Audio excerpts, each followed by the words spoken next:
Target తిరుమలతో YCP నాయకులు పనిచేస్తున్నారు. ఉద్దేశపూర్వకంగా తిరుమల తిరుపతి దేవస్థానాల పవిత్రతని దెబ్బతీసే విధంగా, దిగజార్చే విధంగా వారి వ్యవహార శైలి ఉంది.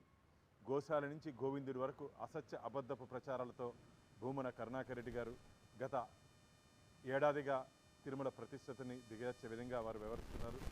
అంతేకాకుండా నిన్నగాక మొన్న తిరుమల పుణ్యక్షేత్రంలో తిరుమల మీద మద్యం బాటల్ని వారిలే వైసీపీ నాయకులే కొందరు అక్కడ పెట్టి తిరుమల పవిత్రత దిగజారుతుందని చెప్పి వారి సాక్షి ఛానల్లో భక్తుల మనోభావాలు దెబ్బతీసే విధంగా వారు ప్రసారం చేయడం జరిగింది.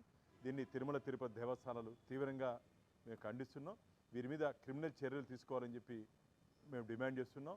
ఈరోజు దాంట్లో సంబంధం ఉన్నటువంటి సాక్షి ఫోటోగ్రాఫర్ని, అలాగే వైసీపీ నాయకుల్ని సాక్ష్యాధారాలతో పోలీస్ అధికారులు వారిని అరెస్ట్ చేయడం జరిగింది. దీని వెనకాల నుండి వ్యక్తులు, శక్తులు చేయించింది ఎవరు, పెట్టించింది ఎవరో ఈరోజు ప్రజలందరికీ తెలుసుకున్నారు, భక్తులందరూ తెలుసుకున్నారు.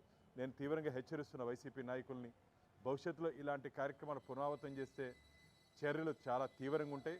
ఇప్పటికే ప్రజలు మిమ్మల్ని అసహించుకుంటున్నారు. రాజకీయంగా ఎదురుంటే రాజకీయంగా ఎదుర్కొంటాం. మీరు భగవంతుని అడ్డం పెట్టుకునేసి ఇలా దిగజారుడు రాజకీయాలు చేయడం మంచిది కాదు. కాబట్టి కబడ్దార్ జాగ్రత్త.